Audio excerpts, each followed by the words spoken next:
بسم اللہ الرحمن الرحیم الف لام میم۔ الف لام میم یہ حروف مقطعات ہیں، یہ علیحدہ علیحدہ پڑھے جاتے ہیں، علم نہیں پڑھ سکتے اس کو۔ الف لام میم، ہا میم ہے، ہا علیحدہ میم علیحدہ، اگرچہ لکھے ہوئے ہوتے ہیں جڑے ہوئے، کاف ہا یا عین صاد لکھے ہوئے جڑے ہوئے پڑھے جائیں گے علیحدہ علیحدہ، قطع علیحدہ کرنا۔ تو حروف مقطعات ان کے بارے میں ایک بات تو جو ہے اجماعی ہے، سب کے نزدیک مسلم ہے، ان کا کوئی حتمی مفہوم اور ان کے حتمی معنی کسی کو معلوم نہیں سوائے اللہ اور اس کے رسول کے۔ اس معنی میں یوں بھی کہا گیا یہ کوڈ ورڈز ہیں، جیسے کہ کوئی میسیجز جو ہیں ادھر ادھر بھیجے جاتے ہیں، سیکرٹ میسیجز، تو کچھ کوڈ ورڈز ہوتے ہیں جس سے سمجھ میں آتا ہے کہ یہ بات واقعتاً صحیح سورس سے آ رہی ہے، واللہ عالم۔ لیکن اس کا کوئی مفہوم اور اس کے معنی جو ہیں وہ اتفاق اس پر ہے، اگرچہ بعض حضرات نے کچھ اپنی سی کوشش کی ہے، کچھ مفہوم جو ہے بنانے کی، وہ اپنی جگہ پر ہے، لیکن یہ کہ کسی حضرت عبداللہ ابن عباس رضی اللہ تعالی عنہما نے بعض ایسی کوششیں کی ہیں، لیکن ان کی رائے کو بھی ان کی ذاتی رائے سمجھا گیا ہے، امت نے اسے قبول نہیں کیا۔ اجماع اور کنسنسس اسی پر ہے کہ اس کے معنی اور مفہوم کسی کو معلوم نہیں سوائے اللہ اور اس کے رسول کے۔ البتہ بعض چیزیں ایسی ہیں کہ وہ اگر نوٹ کر لی جائیں تو شاید آئندہ ہے اس میں کچھ راز کھلنے کے امکانات پیدا ہو جائیں۔ دیکھیے عربی زبان کے جو الفابیٹس ہیں ان کی تعداد 29 ہے یا 28 ہے، میں بتا چکا ہوں۔ الف اور حمزہ کو ایک سمجھے تو 28 ورنہ 29۔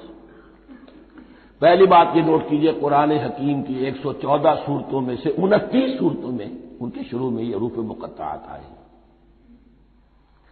دوسری بات یہ کہ اس میں 28 کا نصف کیجئے تو 14 استعمال ہوئے، 14 نہیں استعمال ہوئے، بالکل آدھی تعداد استعمال ہوئی ہے۔ تیسرے یہ کہ جو شروع اور آخر اور درمیان 3 حصوں میں تقسیم کر دیجئے آپ، 9 9 9 پلواڑی 27، ایک طرف 10 رہ جائیں گے۔ پہلے حصے میں سے بہت کم حروف لیے گئے، بہت کم۔ آخری حصے کے تقریباً تمام حروف ہیں، تقریباً۔ درمیانی حصہ وہ ہے کہ جس میں آپ نے دیکھا ہے کہ عربی میں جوڑوں کی شکل میں ہے، صاد ضاد، فرق کیا ہے نقطے کا، سین شین فرق کیا ہے نقطوں کا، را زا فرق کیا ہے نقطے کا۔ تو جو بھی نقطے والا لفظ ہے وہ نہیں لیا گیا، اور جو بغیر نقطے کے غیر منقوط ہے وہ لیا گیا۔ پھر اس میں 3 صورتیں ہیں جن میں ایک ایک حرف آیا ہے، سورہ قاف، سورہ نون، سورہ صاد۔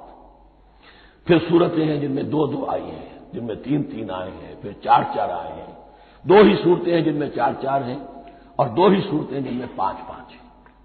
تو یہ ہے صرف یوں سمجھیے کہ اعداد و شمار۔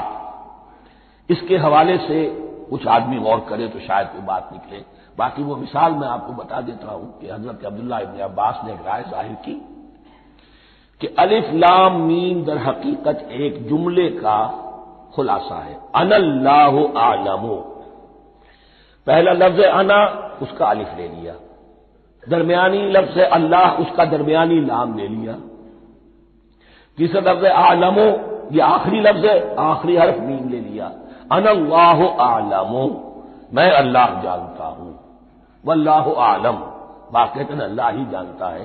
یہ حضرت عبداللہ ابن عباس کی رائے ہے، لیکن اگرچہ انہیں حبر الامت مانا گیا ہے، لیکن یہ کہ ان کی اس رائے کو بھی اکثر و بیشتر مفسرین نے قبول نہیں کیا۔ اب جو پہلے 2 رکوع ہیں اس سورہ بقرہ کے، ان کے بارے میں تعویل عام اور تعویل خاص کا ایک بڑا بنیادی فرق ہے جو نوٹ کر لینا چاہیے۔ جس وقت یہ صورت نازل ہو رہی ہے، میں عرض کر چکا ہوں کہ 12 سال ہو چکے تھے حضور کو اپنا فریضہ نبوت اور رسالت ادا کرتے ہوئے۔ ایک جماعت اچھی بھلی تیار ہو چکی تھی جنہوں نے حضور کی دعوت پر لبیک کہا، ایمان لائے اور آپ کی تعلیمات پر عمل کیا۔ وہ ایک گروہ موجود تھا، یہ ابو بکر ہے، یہ عمر ہے، یہ عثمان ہے، یہ طلحہ ہے، یہ زبیر ہے، یہ عبد الرحمن ابن عوف ہے، یہ مصعب بن عمیر ہے، دیکھ لو۔ اور ایک گروہ وہ تھا کہ جو حق کو جان کر پہچان کر محض اپنی ضد اور ہٹ درمی کی باعث وہ کفر پر آ گیا تھا۔ اور اب ایک تیسرا گروہ پیدا ہو رہا تھا مدینے میں آ کر، وہ ابھی ایمبریونک سٹیج میں ہے کہ جو داعی ہے مدعی ہے کہ ہم مانتے ہیں لیکن حقیقت میں نہیں مانتے. یہ تین قسم کے گروہ دنیا میں ہمیشہ پائے جائیں گے، ہمیشہ. اب اسے میں اس کو لا رہا ہوں تعمیل عام کی طرف. جب بھی کبھی کوئی دعوت اٹھے گی انقلابی، ایک ہوتا وعظ و نصیحت، ٹھیک ہے، جس نے بھی فائدہ اٹھایا اٹھا لیا. ایک ہوتی ہے دعوت انقلابی. وہ انقلابی دعوت کا ہدف ہوتا ہے نظام کو بدلنا. نظام بدلتا ہے تو ظاہر بات ہے کہ جو لوگ اس نظام میں جن کے ویسٹڈ انٹرسٹ ہیں اور جن کو پریولیجز حاصل ہیں، جن کے مفادات ہیں، وہ تو لازماً اپنے نظام کا تحفظ کریں گے. ٹکراؤ ہوگا، تصادم ہوگا. تصادم میں جانی نقصان بھی ہوگا، مالی نقصان بھی ہوگا. یہ گویا کہ کسی انقلابی دعوت کے لوازم ہیں. اگر یہ شے نہ ہو تو دعوت انقلابی ہے ہی نہیں. اس اعتبار سے ہر انقلابی دعوت کے جواب میں تین طبقے پیدا ہو جاتے ہیں.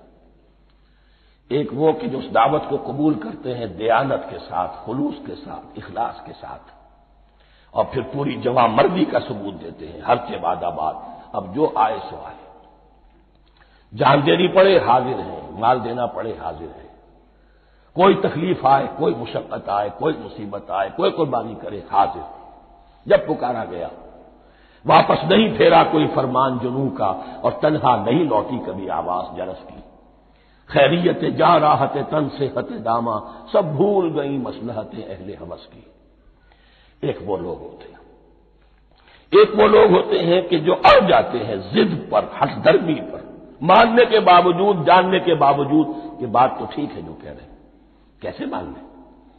ہماری سیادت، ہماری چودراہٹ، ہمارے مفادات، ہمارے یہ ساری چیزیں ان سب کے اوپر زد پڑ رہی ہے.